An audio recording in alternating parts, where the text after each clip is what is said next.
We are in the year 1995. Mm-hmm. Alanis Morissette had a little record called Jagged Little Pill. Little record. I think it was designed to be a little record. What I don't know how much of that is true, but it turned out to not be a little record at all. June 13th, 1995. And you know what's interesting about this? And a lot of it is the research that I've done and the documentary that was on HBO Max called Jagged from, I think it was 2021, which she's actually distanced herself from, and I have no idea why. Eh, Like the documentary puts her in a really good light. There's lots of great footage of her on tour from that time frame, and she's very honest. She looks strong. I know she had to deal with some postpartum, and she'd been dealing with that, or maybe still mm, does deal with that. And she believes that they caught her at a wrong time or something. But like I was watching this documentary and going like, I'm not exactly sure what she's upset about. But the idea that she was this Canadian pop princess, like Canada's Debbie Gibson, and then she just gets dropped because really pop music is all about album sales and charting and not necessarily about artistic expression, which is where she was right. leaning. And so she gets dropped and comes to the US, and Glen Ballard and her just tag team to create this album. And like the reason why I said this little album is because if you were to ask both of them at that time, is this thing going to be successful? Do you think both of them would have thought yes? Certainly not to the extent that it became successful. I mean, like you got to frame it.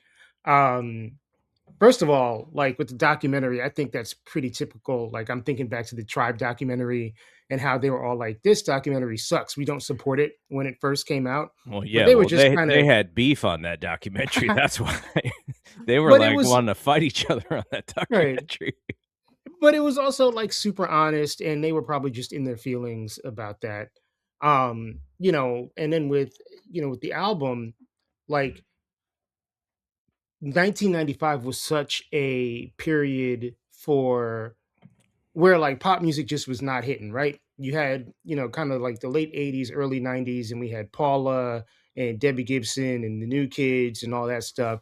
And then by the end of the 90s, early 2000s, you had Britney and Christina and Sync and the Backstreet Boys and Destiny's Child and all that stuff. But like the middle of the decade, nobody was messing with like pure down the middle, like danceable pop music. Um, so it made sense for her to make a shift. Um, and to be fair, like nobody in the US knew who she was before Jagged Right. Little Pill came out anyway.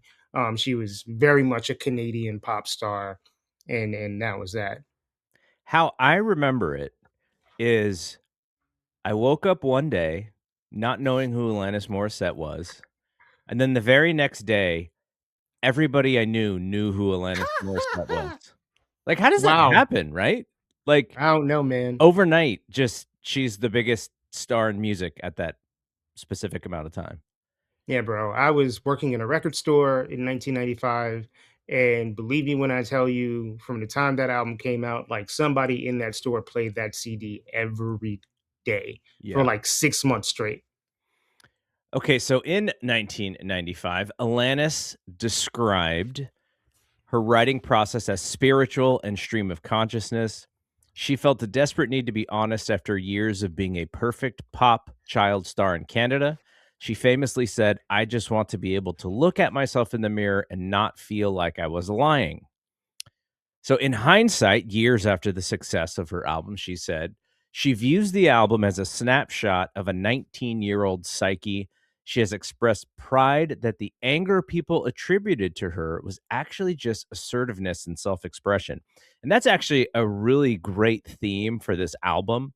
Is a lot of dudes were like, who's this angry chick, you know? Yes. And what it was like a young woman kind of growing into her adult self and looking at her life and going like, "Hey, this wasn't cool. This isn't how things are supposed to work, and I'm just gonna write about it.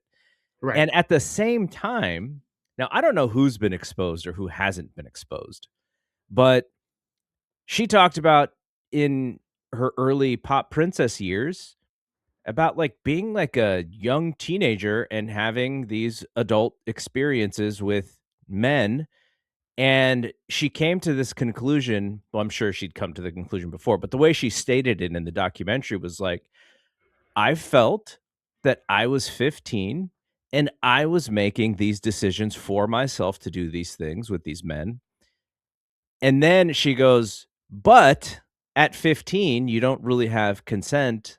You cannot consent.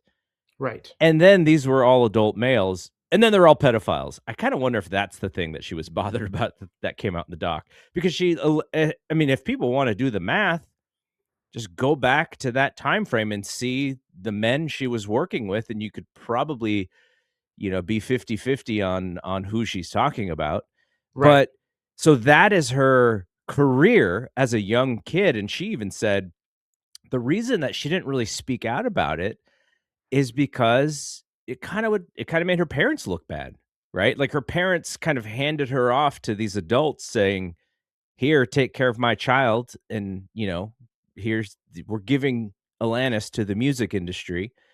And at the same time, she grew up, like literally grew up in this music industry with the highs and then the immediate lows and then the self like I don't know if there was depression involved, but she said since that she's I'm gone sure through there was. years and years and years of therapy. And then out comes Jagged Little Pill. So there's like this weird thing of where crazy success, failure, and then success again, and all in that is this, like, kind of being used and abused by the music industry at such a young age, and I kinda wonder, like, how she even thinks back about that time frame. I wonder too. I mean, look, the music industry is super, super exploitative. And it is no secret at this point that children get exploited probably more than anybody else. Like they look to exploit children because children are vulnerable. You look at Britney, you look at Michael Jackson, you look at Aaliyah, you look at, all of these children who were, exploited. Um, and I think maybe back in the day, there was the element of trust. Like, okay, you're a business person, you're successful, you're rich, you're playing the part. I will hand my kid off to you because you seem trustworthy. But that historically has not ended well. Yeah. And I think Alanis is just one of many, many examples of where that does not end well. Actually, I'd be hard pressed to find a case where it did end well. So, the year in music, 1995. Now, I am in the summertime, after my freshman year in college when this album comes out, so, heading into my sophomore year. Um, Music for me was not really Alanis Morissette at this time, though I With you. grew to really enjoy this album and to appreciate her as an artist. But I wasn't rocking out to this like alt rock kind of sound in my day to day. But California is actually what launches her into the stratosphere because the radio station, I want to get the call letters correctly here.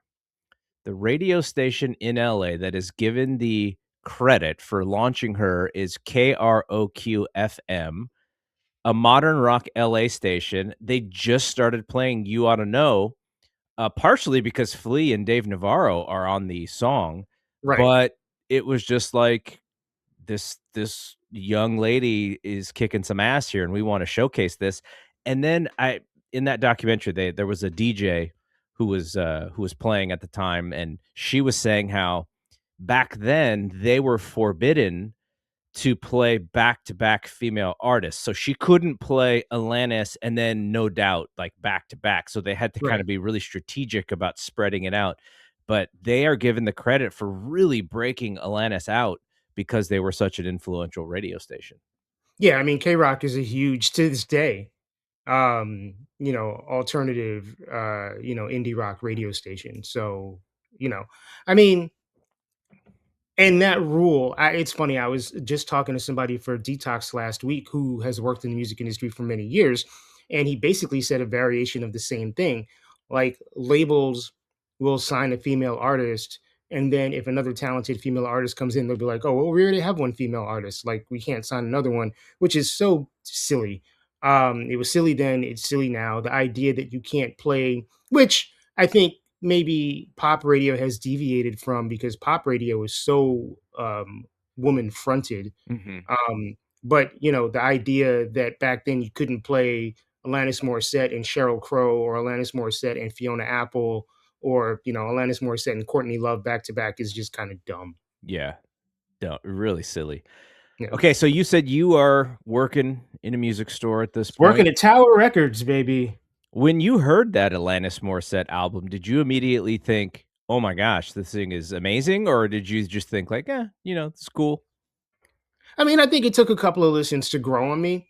But it's sort of the frequency with which we were playing it in the store kind of coincided with the frequency with which people were coming in and buying the record. Yeah. And you want to catch things while they're rising, right? So at a certain point I was like, okay, everybody's digging this record. I've heard it a couple of times. I like it. I'm going to buy the CD. And I bought it and fell in love with it too. And I see, for those on the video, you can see the vinyl You in see the the back vinyl? there. Have Yeah. you ever seen her live? I've not. So funny story is that the company that I work for actually has put albums out of hers. Mhm. So When she left for Maverick, right? Yeah, when she left Warner Brothers, and for one of our holiday parties, this might have been, I don't know, 2015, 2016, maybe 2017. There was like a video recorded message from a bunch of artists, and Alanis Morissette was one of those artists wishing us a happy holiday season. Oh, So nice. that is the closest I've ever gotten to Alanis Morissette.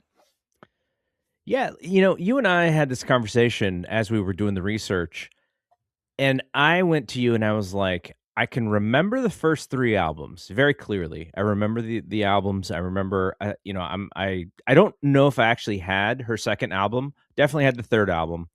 Hmm. And then all of a sudden, I'm digging through her discography on Apple Music, and I'm like, I've never heard this record, never heard this record, never heard this record.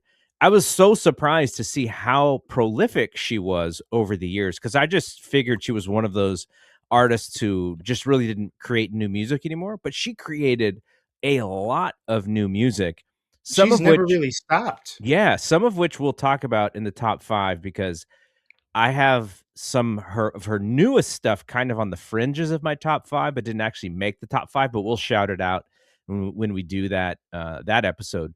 But, to come from Jagged Little Pill, which does, like, 33 million sales Sold a worldwide, shit ton of records, man. to then still create music, but outside of her, like, hardcore fan base, like, nobody really realizes it's out there. That's kinda crazy to me. I mean, it's like it was a situation where, like, you have your core fan base, and then you have everybody who's just kind of like trying to catch the wave. And Jagged Little Pill was like, she came out and everybody caught the wave. And then I think partially by design on her part, and partially because that's just the way music goes, her each album that came out after, so like less and Yeah. less and less, until it was kind of like just her core. um and again, I think that kind of happens to everybody. But also, like, music changed, like the things that people were messing with on pop radio and MTV changed. And by the time like her third or fourth album came out, to like bring the conversation full circle, we were in the middle of Britney and Christina and NSYNC and Mhm. Backstreet Boys. And despite the fact that Alanis is our age, she seems maybe a little bit older. And that her, the type of music she made was maybe a little too cerebral for the average pop music fan. Mm. Okay, 1995, February 7th, Tupac Shakur is sentenced to 1.5 to 4.5 years in prison on a sexual abuse charge. He is later released on appeal. Now, we did our Tupac episode.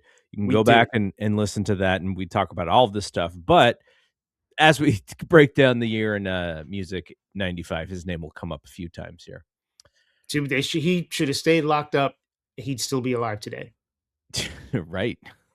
Yeah. Motley Crue drummer Tommy Lee marries Baywatch actress Pamela Anderson on a beach in Cancun, Mexico. Little videotape would come out about some of these escapades down the Mhm. line. Uh, Man, oh man. by the way, Pamela Anderson is in the new reboot of Naked Gun. I saw that in the theater. She's really good. She is very good. Shout out to Pamela Anderson, still doing her thing. Yeah. Liam Neeson and her supposedly had a fling, but I can't tell if it was just for the movie or if it was actually real or not.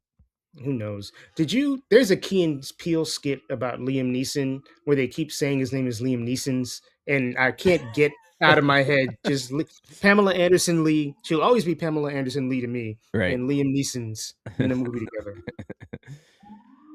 March 1st, the 37th annual Grammy Awards in LA, hosted by Paul Reiser. Paul Reiser hosted the Grammys? What is this, Mad About Mm, You time frame? yeah, this is Mad About You time frame.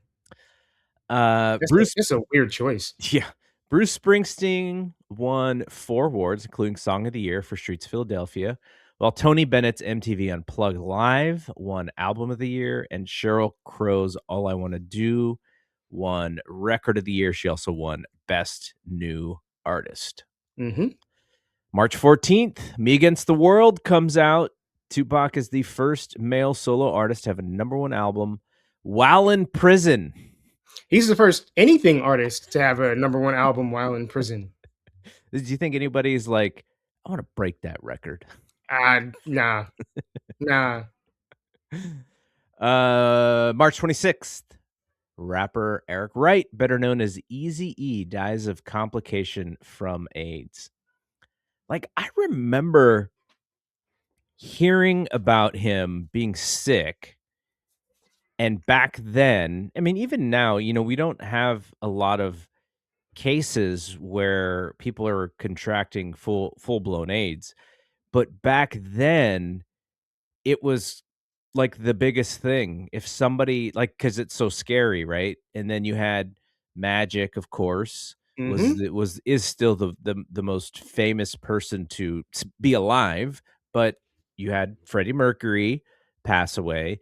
Easy E passes away in 1995. Like, that was a giant story, and it's kind It of was. amazing, thanks to evolution of medicine and stuff, that we don't see these things happen like that really anymore, as much as we did from that like big scary presentation. Right. I mean, the crazy thing about Easy is that it happened so fast. Like Easy E's doing videos with Bone Thugs because Bone Thugs had just come out, and then like 6 months later he was dead, Yeah. which is just kind of crazy. And also, like you mentioned, just the advances in medicine and technology. Like Magic was diagnosed with HIV 3 years before Easy passed away, almost 4 years before Easy passed away. Magic is still alive, still doing talk shows, still like all that stuff. And I personally have a relative, who was diagnosed with full blown AIDS in the summer of 1996. So just a year after Easy passed away, and is still alive and healthy today. Wow, that's So, amazing. I mean, just a matter of months, he could have gotten medication that would have saved his life. And there are a bunch of conspiracy theories about how whether Easy's dead, how Easy contracted HIV and AIDS. Whether yeah. So who knows? Lyle Lovett and actress Julia Roberts announced their Oh man, separation after 21 months of marriage. wait, they were already married by this point? Yes. Wow. Now, not to The, make fun of the any. original, the original Janet Jackson and Jermaine Dupri. Yeah, not to really crack on anybody's looks or whatever, but it was such an odd pairing because Julia Roberts was like the Hollywood princess, and Lyle Lovett was like, you Very know, unique looking guy. yeah, not traditionally handsome in any way, and I Right. wonder what Although their connection was. I don't know, man. Although to be fair, like I don't think Julia Roberts is especially attractive. Like, she's attractive in that way that, like, the press finds certain white women attractive. Like, I don't think she's, like, real world. I mean, she's not like a dime piece or anything like that. Like, she's a kind of an average looking woman. I don't know, man. She's got crazy charm and she's got a She's charming fantastic and smile. charismatic. She's she's tall and thin as Right. well. But So it's I love it. yeah, and but the thing is as she was like kind of like this budding superstar, Right. already a superstar. He's like 10 years older than her. So like it's kind of just an interesting connection when they did, When I'm sure if you go back and read all of those tabloid things, they're probably just cracking on how he's not that handsome. Like Oh, they were 100% doing, like, they were on some Beauty and the Beast type mhm. shit. Like, I think they literally said that in a couple of headlines. I mean, if y'all don't know what La Liver looks like, y'all Google him. He is a unique looking individual. Very talented, but unique looking. Another thing we covered on the cool check-in, March 31st, Tejano singer Selena is shot and killed by Yolanda Saldivar, her former personal assistant and fan club president, Right. who had recently been fired for embezzling money from the fan club. The event was called Black Friday. April 22nd, speaking of Janet Jackson, she ends her Janet World Tour in London, England after nearly 2 years of touring.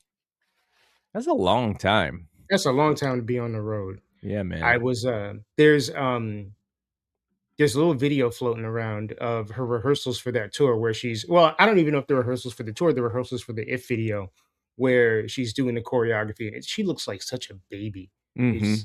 It's amazing. And then we have April 29th. Tupac Shakur marries Keisha Morris inside the Clinton Correctional Facility. He was serving a 4.5-year jail term on sexual assault. They would later divorce. I think, did Jeff Pearlman's book talk to her? Did he talk to her a little bit I about don't her? know if he talked to her specifically. He definitely brings it up. I can't recall whether he spoke to her or not. I think he might have. June 20th, Michael Jackson releases his first double album, History, which became the best-selling multiple album of all time with 35 million copies and 70 million copies sold worldwide. I remember that day. I remember that day Very too. clear day. Wasn't there I'm trying to remember. I know there was the issue with they don't care about us Right.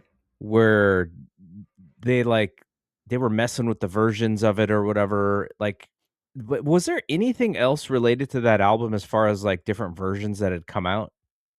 I think the only thing that they did was some versions changed or cut out some certain words that Michael used and They Don't Care About Us. I think that's it. That And album was just so weird, man. Hearing Mike swear still. I know, and Scream. Yep. That's the And a first couple of single. songs. And then Biggie's on that album. Yep. That's a good Yeah, song. man. July 3rd, the members of TLC file for Chapter 11. We talked about this on our TLC episode as well. Declaring debts of over $3.5 million. Mhm. That's insane. They're going on tour this summer, with, Salt and Pepper and In Vogue. Good for them. Yeah. You know who else is going on tour? Stevie B, Stevie B. baby. Oh god, man. Oh boy. Good old Already- Stevie B. I've already got some feelers out on some folks if they want to come with because my wife is like, "Who the heck is Stevie B?" Your wife doesn't know who Stevie B She is? she she would have no clue who Stevie B is. You But gotta throw in some spring love for her.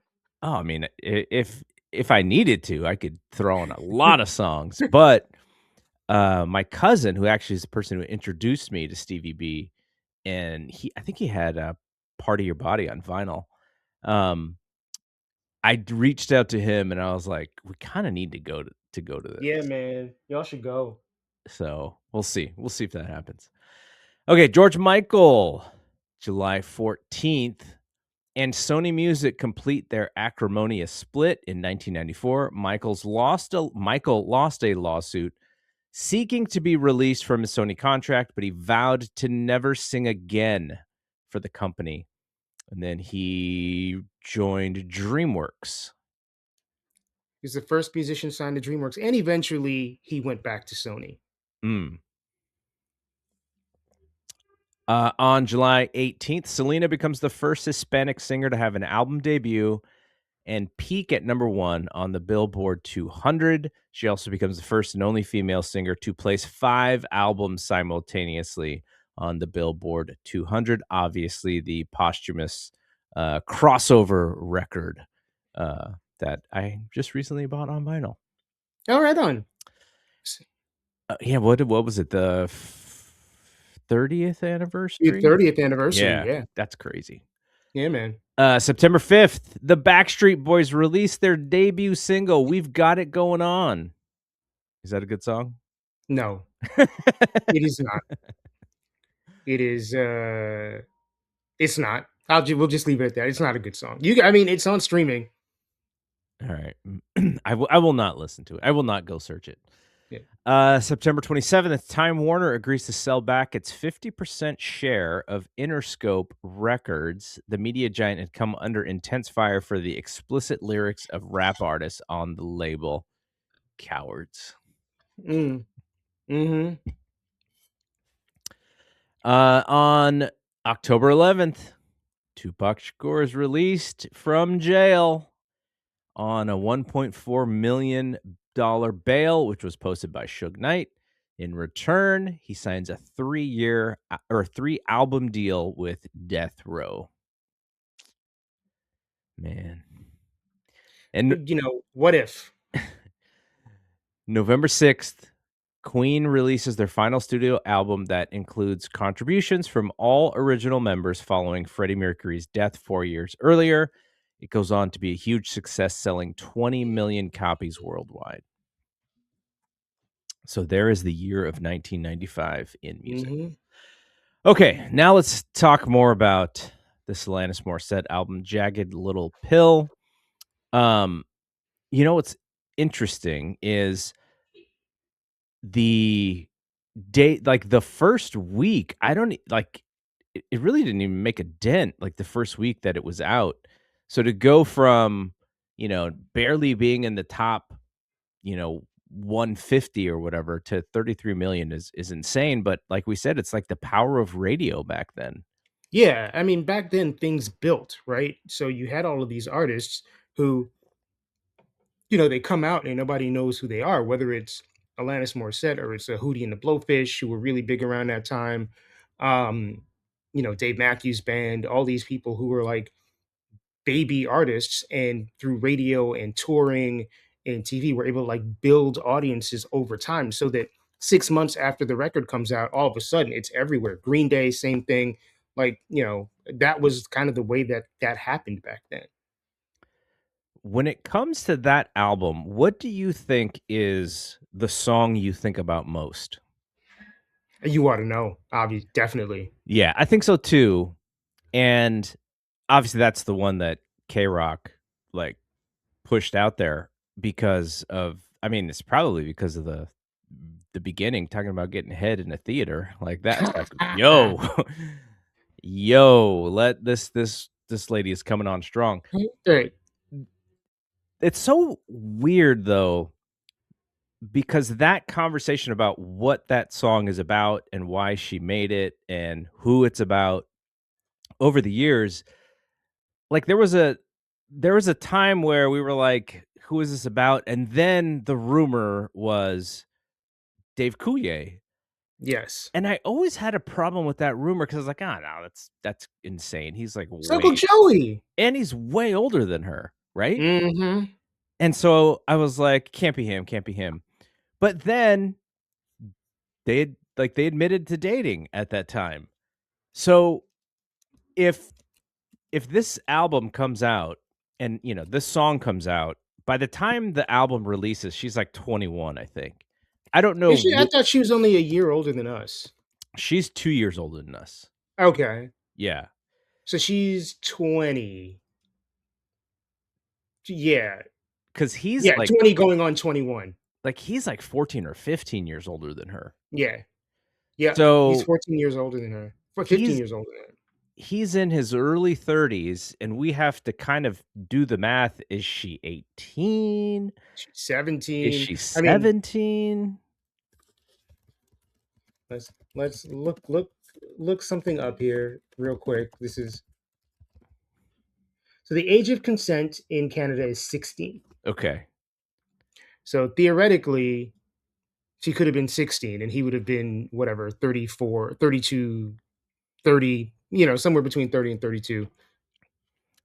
Yeah, from a Um, consent point of view, they are in the clear, but from a, but from it's still gross. yeah, it's just the mentality of, because it's okay, because this dude is already famous, right? So it's not like, I'm sure women his age were very Throwing interested in him. themselves, yeah. Yeah, they're, Hmm. because he's a very famous dude on television. So whatever was the attraction, the reason, whatever, I just never bought that until they both were like, yeah, like we dated. And so now the idea of who is this person, and Alanis has said, she's like, it could have been a lot of people. Like, I was dating a lot of people back then. And she's like, what's funny is the people who say it was me, what you're basically saying is I'm an asshole, because that song does not paint the person in a great light, right? I mean, it doesn't paint the guy in a great light, or it doesn't paint her in a great light. Well, the song is about the dude Yeah, messing up their relationship, essentially. yeah, So she's yeah. like, why would people want to raise their hand to be the subject matter of this song when I'm clearly saying that this is not a good person? Get it. I get it. Yeah, exactly. So I don't know, man. I guess maybe it's just better for your career if you're attached to Alanis in that way. Um, but yeah, I found that whole story so wild, and almost like he seemed to be okay with his name being there. Like, he didn't really seem to shy away from it. So he was comfortable with it, maybe I even mean, still to this day. he was probably not comfortable with it, but this is a 1995 lens versus a 2026 lens, and I think he would have gotten raked over the coals if it had happened in the last 10 years. Mhm. I think he kind of got away with it being a different time. And I Dave Coulier is a lovable guy. Uh, like I still, I get the Uncle Joey feels when I see Dave Coulier on TV. Um, but there's also in the back of my head, like, dude, you were messing around with like a teenager, as legal as it was, it's still kind of creepy. Yeah, and, I'm not saying that that's what he did, but it just makes you think, like, if he was okay with dating Alanis when she was a teenager, was that kind of his thing back Right, then? Because we just right. talked about how the music industry, Alanis said that there were men when she was 15. Right. So, that's where my head goes there Right. with him as well. Okay. So the one of the other really famous songs is Ironic, and Hmm. we do this thing called Rock With It, Stop With It. After all these years, where are you with Ironic? Look, I don't ever want to hear the entirety of Jagged Little Pill ever again, because that album got hammered into my being so hard Mhm. for a period in time. It's like it's funny, I was listening to it this morning before we went on, and it was like a PTSD almost. Yeah. Like It it just really kind of does take you back, right? yeah. Yeah. It's one of those albums where you know it so well, you never have to hear it again, and it's a very good record, but it just is such like a place in time for me that is makes it a little bit difficult to listen to today. I mean, if I hear Ironic in like the supermarket or something like that, like I'm probably going to sing along with it, but it's going to be weird. I think I would rather watch the video because the video is really silly. The video is good. And she's got a certain sense of humor to her that is kind of the opposite of some of the, like, really, like, progressive songwriting that she did, which is I think a nice balance. And then if you see her on stage, she's like the goofiest performer, man, maybe, ever. Like, just like, nothing is like what you would consider to be like a staged performance in any way. It's just kind of her like walking around and vibing out and such. Right. So like, Well, a lot of like Jagged Little Pill, the lyrics are kind of funny, but it's very dark humor. yeah. Um, and then I just remember My Humps Uh-huh. when she did the version of My Humps for somebody's I read that that. was on I somebody's. just read that. I don't know if I've ever Yeah, heard her version. it's hilarious. Supposedly Fergie Ferg sent her like a a cake, of an ass or something, and a nice note as like a thumbs up or something. Fergie Ferg. When are Oh, we doing the Fergie Ferg 50 for 50? oh, let's not. What is like, who are the Black Eyed Peas at this point? Are they like, are they still together? Like, I think Will and Taboo and Apple are still together. Um, Will is loaded. Will does all these sort of like technology things around LA. I've actually been to one or two of the things that he's put on. Like I know mhm. people who know him, and I will go on record and say I do not like the Black Eyed Peas at all. I think they kind of ruined music. But you know, go Black Eyed Peas, go Fergie. Fergie's going around messing up national anthems everywhere now. So, What about her solo record? I mean, it's not very good. I was at karaoke a couple of months ago and somebody did Fergalicious and I was like, this is cute. But there is not one good song on that record. And Fergie is a talented woman. Like she can sing. If she did like a straight up, if she did like a Pink record or something like that, it would probably not be bad. But she's got to do all this like goofy Black Eyed Peas shit and like she thinks she's a chola and like all this other stuff. And it's just kind of like, girl, chill, Yeah, stay in your lane. she was taking advantage of a time and place in music where she could be the attractive white girl pretending to have swag. Right. Right. Fergie Ferg. So ironic for me, I cannot get past the lyrics to that song because it was like, these are just bad coincidences. This is not true irony. And she's even said that, right? She's like, yeah, it's not true irony. I mean, And she so was whenever, 19. yeah, totally. But whenever I hear that song, in my mind, I go, okay, what is ironic about this? What is ironic? And I can't listen to the song. I can't enjoy it because that's where I go every single time I listen. There's nothing ironic about rain on your wedding day. Yeah. I'm like, yeah, that stuff happens. Like, and Yeah. if when 10,000 spoons when you need a knife, like, Where are you? Where there are 10,000 spoons and no knives. and hey, man, like, push comes to shove, I'll use the edge of a spoon. Yeah, there you go.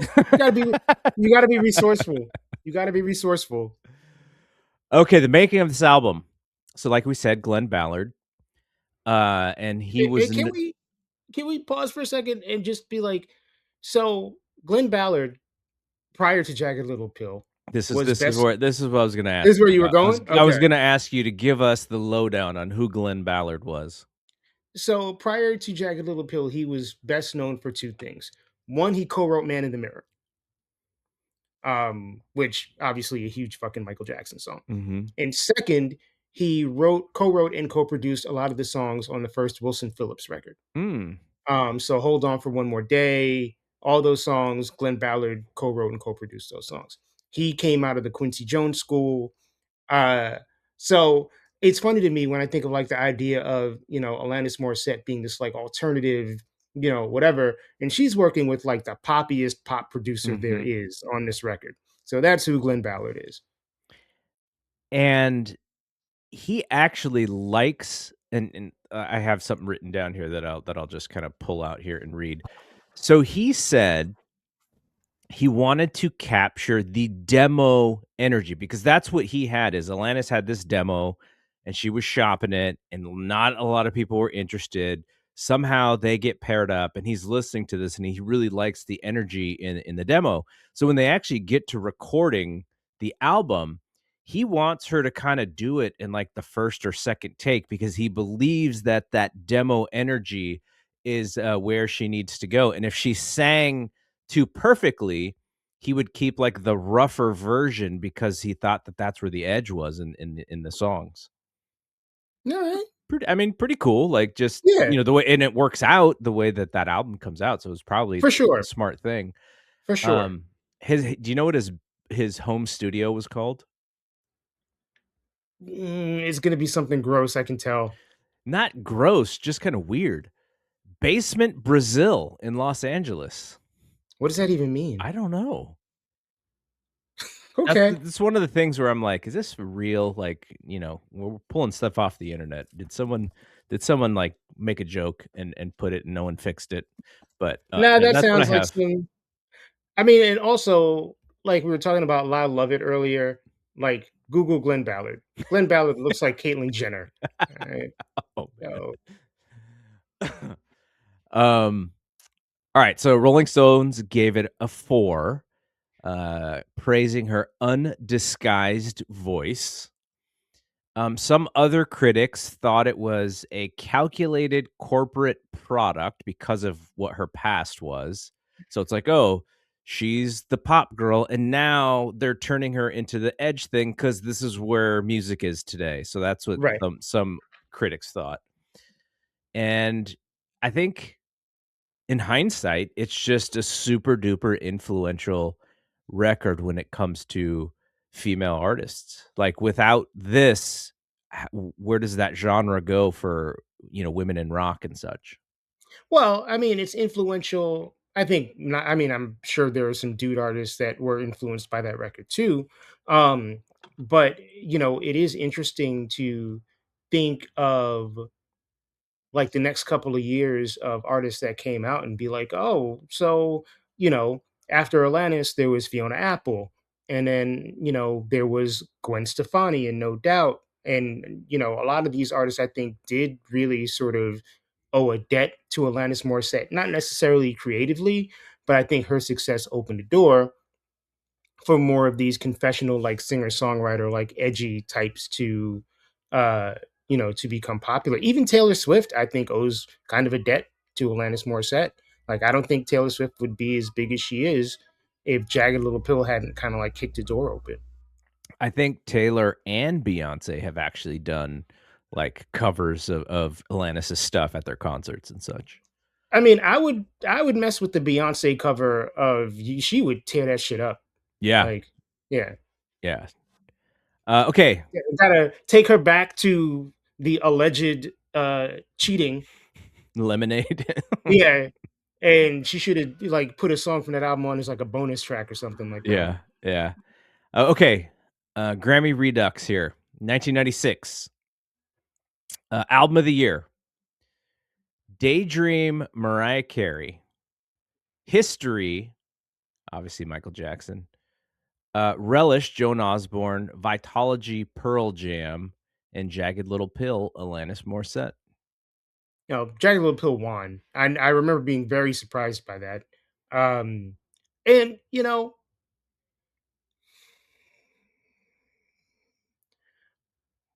the album from those five that has the most replay value in 2026 to me is Mariah's album. Mhm. Um, Alanis number two, Michael number three. Um, so I don't know. I mean, I might have given that award to Mariah. Just, I mean, Daydream is one of her best records. Now, obviously, we're not doing Daydream, we're not doing History because 'cause we're doing Alanis for 95. We Right. will do some Michael Jackson stuff soon, Soon. Yeah, um, movie's about to come out. and we're gonna have a great episode on Mariah because Mariah has so many albums, oh my gosh, Yeah. Yep. and she's got a great autobiography that's out there. So we'll have a great Mariah episode too. But what I was going to say is, from a Michael Jackson perspective, 1991 Dangerous, 1995 History, the like obviously the new songs on History versus the greatest hits portion of the album. Right. Like, there's some really good stuff, but it's also pretty uneven, I think, for what the expectation was, right? Like, because every time there was a new Michael Jackson album, it was just a giant event. And I remember the marketing for this was like they build this giant statue of The Michael statue. Jackson, and that's Yeah. what's on the album cover.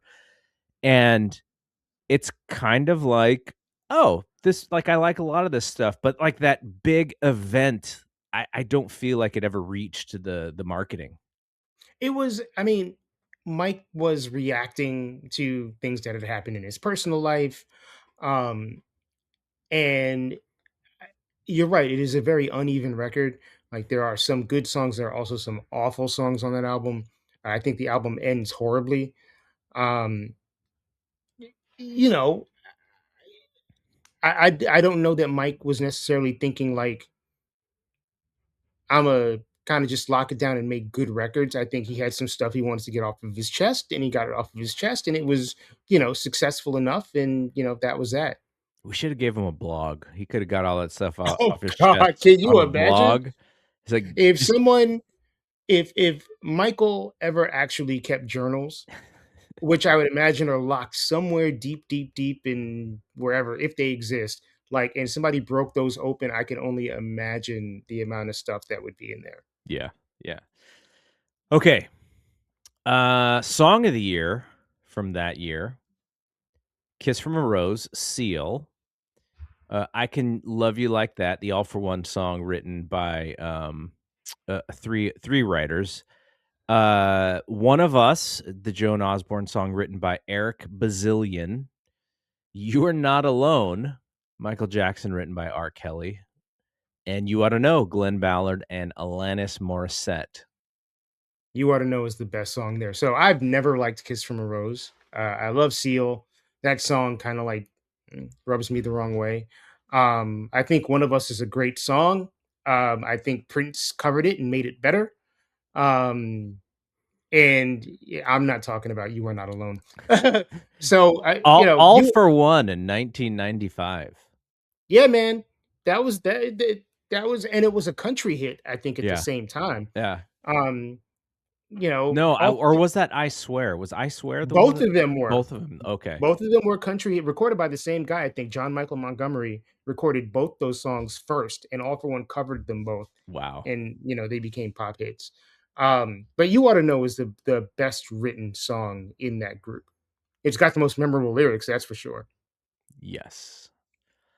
Best new artist of that year, Shania. This is kind of a powerhouse category. Shania, Joan Osborne, Alanis, Brandy, and Hootis Blowfishus. Hootie won because Tupac presented them with the award that year. Yeah. Um, yeah, I mean, Alanis, Shania, and Brandy, in particular, I think, still have very much have 2026 relevancy. And so does Darius. So, Darius is a huge star. Um, I would probably split the vote between like Alanis and Brandy, I think. And then in 1997, she was up for Record of the Year. Change the World, Eric Clapton and Babyface. Give Me One Reason, Tracy Chapman, and pronounce this, the producer Don Gehman. I think it's Gaiman. Gaiman. Yeah. Celine Dion and David Foster, Because You Loved Me, Ironic, Alanis and Glen Ballard, and 1979, Smashing Pumpkins. Huh. I think for the reasons you mentioned about Ironic, that is not the first song that pops up that would pop up as a winner. I might actually go Smashing Pumpkins on that. I don't think any of those songs is like, I'm not rushing to like skip ahead to it if it shows up on shuffle. I'm not pushing it up the list. I Um, loved Change the World when it came out. I did too. Uh, it's a perfectly fine song. It's like one of those songs that Babyface could make in his sleep. You don't hear it anymore as much, and some the like, the Well, version that I hear. Clapton got canceled. Right, and the version I hear is, like, the Babyface version, just him. Cool with that. I mean, you know, there was a point in time, probably like right around the time Change the World came out, when like Babyface was writing and producing everybody's record. And at a certain point, all of those songs started sounding exactly alike. Mhm. And do you remember the movie that that song was from? Phenomenon Yeah. with John Travolta. Yep. Yes, That indeed. was I the had I moment. had that soundtrack.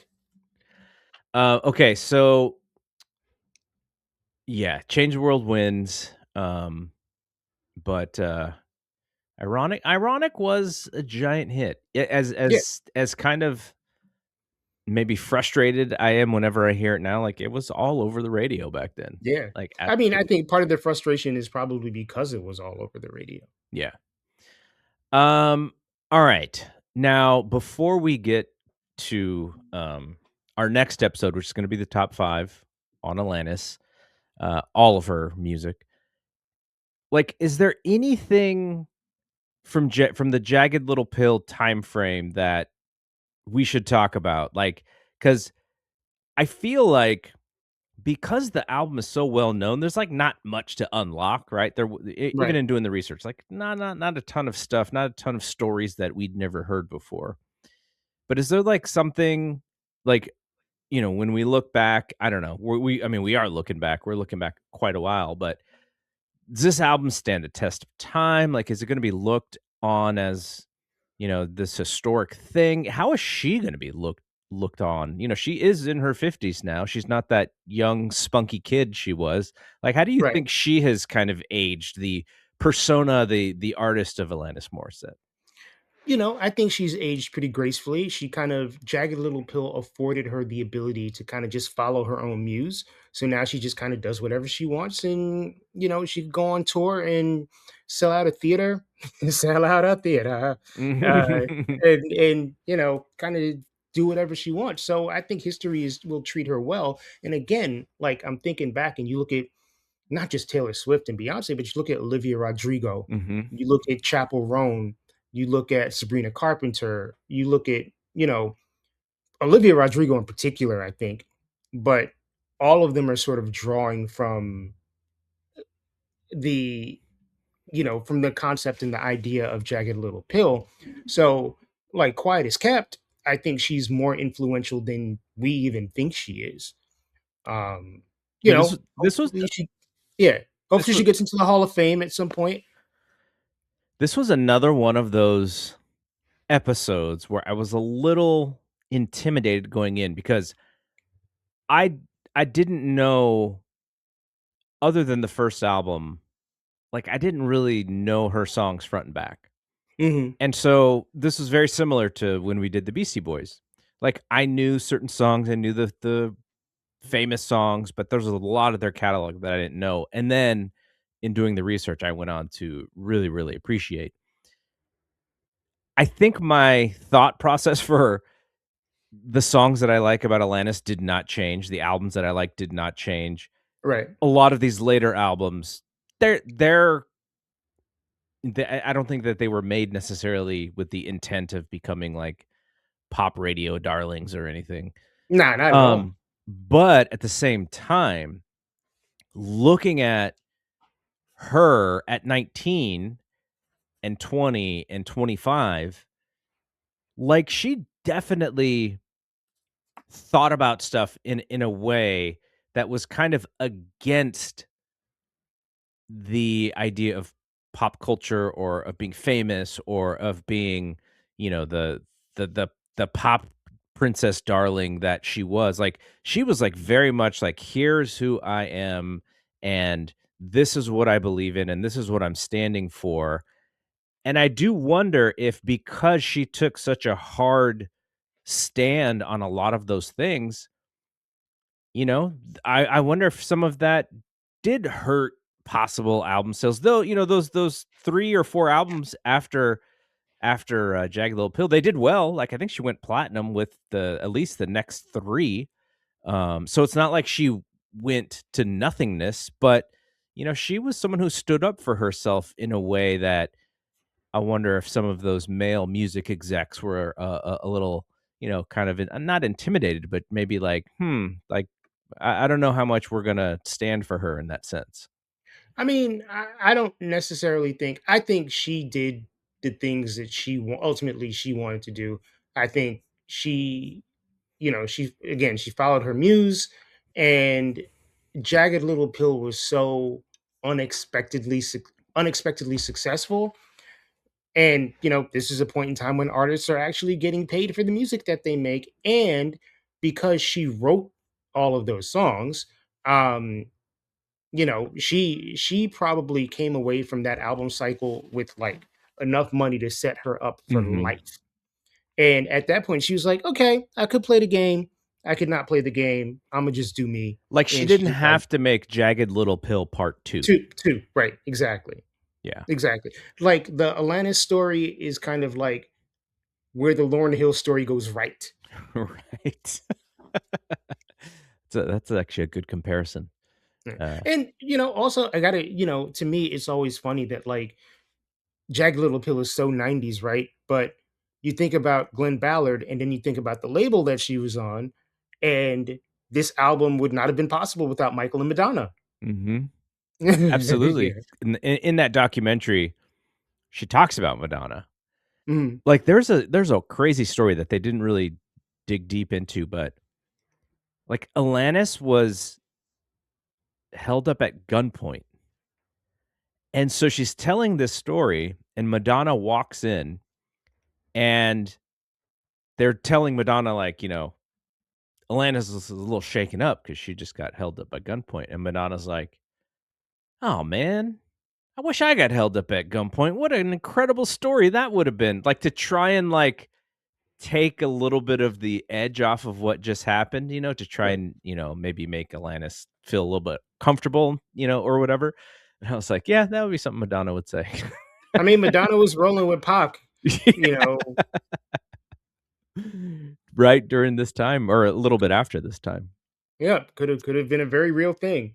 All right. So that is from here. We'll actually our no skips rating. What's your no skips rating?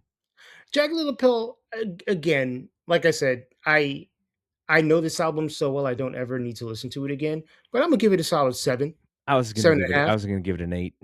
Yeah. I think my thought of like what is this album and how much of this stuff do I really know? It was pretty much right on in memory. I was like, "Yep, here are all the songs I know. Here are the ones that I don't really know that well, but I think they mostly fit together pretty well." She's done a couple of different versions of this album too. She did an She acoustic has. one on the 10th anniversary, and then on the 20th anniversary, I think she did like this crazy package of like the original album paired with like a bunch of these different things and like 10 reissues of the songs that didn't make the album. So there's tons of Jagged Little Pill There's stuff lots of out there. material out there. All right. We'll be back for the top 5 on Alanis Morissette. So for Mike, I am Double G. See you when we see you. Peace out.